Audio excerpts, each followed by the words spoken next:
Hi, welcome back to Mike and Trish Out and About. Now, we've moved on since our last video, if you caught that, when we were in Mooloolaba. Well, after Mooloolaba, we decided that we were going to head north and we caught a flight up to Cairns. We're in the village of Kuranda and there's a market on. The sign tells us that Kuranda Market began in 1978 on honey house land by a group of local people trying to attract visitors to Kuranda. At that time, the village was very small, but with many hippie artists and craftspeople. Look, there's one there. Since then, the markets have been an amazing success, providing employment for many, while the town is recognised as a unique Australian rainforest destination. I've spotted something odd. It's a weird-shaped spider suspended on a single thread. We managed to get a close-up shot and identified afterwards. It's got to be the strangest spider that I have ever seen. Yeah, it's like barely coming into focus.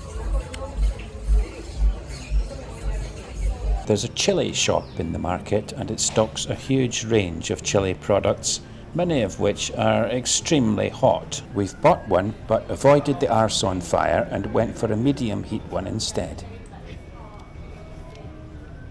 There's also a small museum, mostly of minerals, but also with a small collection of curiosities and dinosaur remains. Trisha is booking tickets for the Koala Gardens and I just know she's going to be really excited about this. I'm so excited! I thought you might be. We wanted to see some koalas, didn't we? It'd be nice to see them in the wild, but I can maybe get to hold one as well. Oh. There are some koalas at this little enclosure, but they don't exactly have a huge amount of energy. They just kind of cling on to the branches. You're lucky if you see them moving. This is where you hold a koala. That's why there's a queue. Might be here for a while. We've decided to give that a miss. They say it's a wildlife photograph opportunity to have your photo taken with a koala bear, but actually it's not a wildlife photograph. It's in front of a picture and there's a huge queue. I don't think it's very fair on the koalas, so we're giving it a miss. This is a little pademelon. Oh, we've seen you guys in the wild. What's that he's eating? Some seeds or something? Nuggets? Little pellets. Hi, little fella. He's a cute little fella, isn't he? That's all I've got, darling. Now that was actually a red-legged pademelon, and we'd seen these in the wild before. They only grow to 1/2 metre at the most compared to their relatives. The big kangaroos can grow right up to 2 metres. It's time for lunch and I'm feeling adventurous. Hi, can I have this juice and can I have a kangaroo pie, please? What kind of sauce do you think would go with that? Right, time for kangaroo pie. It's even got a little pastry kangaroo on the front of it, which looks nice, but what does it taste like? Here goes.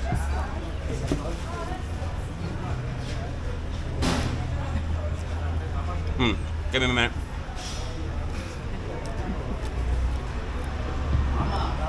It tastes like, like pork, chicken, maybe a mixture of the two. There are some spices in there which makes it taste rather good.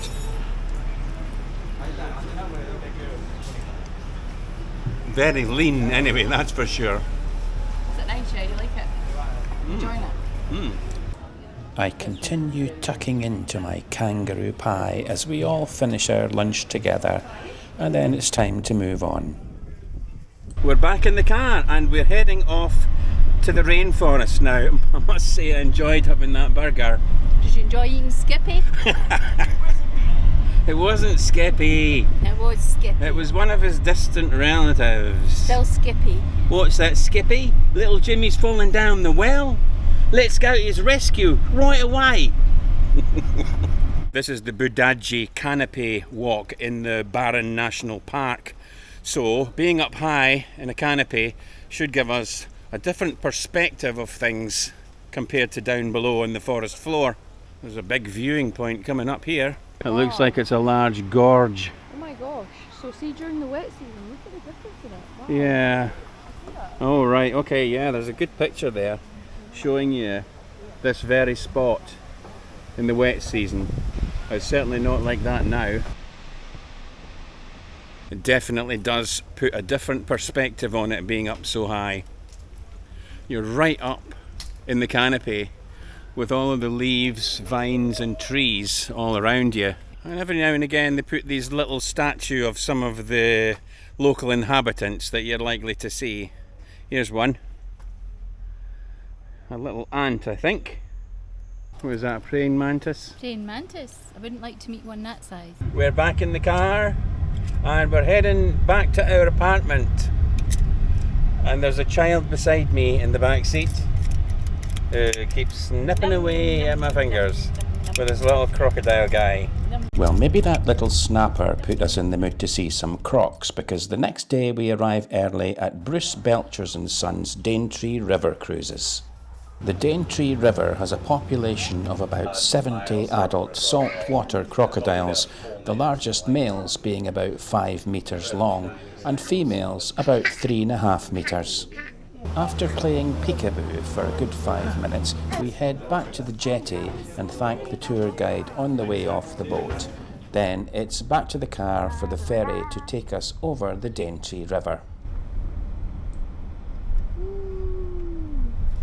Well, that was good. We did enjoy seeing the crocs on that river cruise.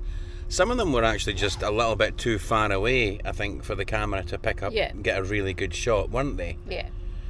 But we did our best, and we're heading across the river now, because on the other side there's a really large rainforest, and we're just going over there to check it out.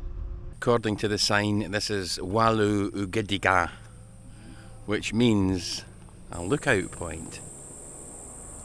And there certainly is a lot to look out over, a dense, unspoilt landscape with so many different shades of green. My favourites have got to be the tree ferns, and I just love how they're illuminated by the sun while letting the light through to the plants below. There's just a little bit of a breeze here, and I can see a little beach that we're going to go down to and check out. Trisha is trying to take a photograph of a palm tree, and I'm standing right in the way. Isn't it really annoying when somebody does that? But I can understand why she wants a photo. Just look at this. We've stopped in a little cafe and just feeling a little bit peckish now. I did have some roux the other day. You might have seen me having a roux pie and tucking into that. Jolly nice it was too. Well, in this little cafe, I'm just about to have myself a wee crocodile burger. And well, here it is. So, there we go. Crocodile burger.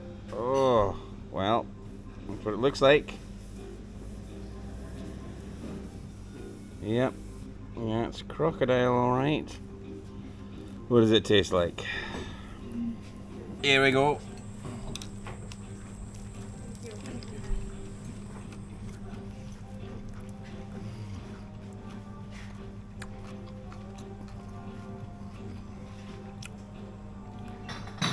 It tastes a little bit like pork. Spicy pork. They probably put a bit of spices and stuff in it, I would imagine, to make it taste this way. But all in all, it's not bad. I mean, would you eat that? I'm enjoying it. I hope you've enjoyed the video, and look out for us on the next one. It'll be coming soon. Ta-da!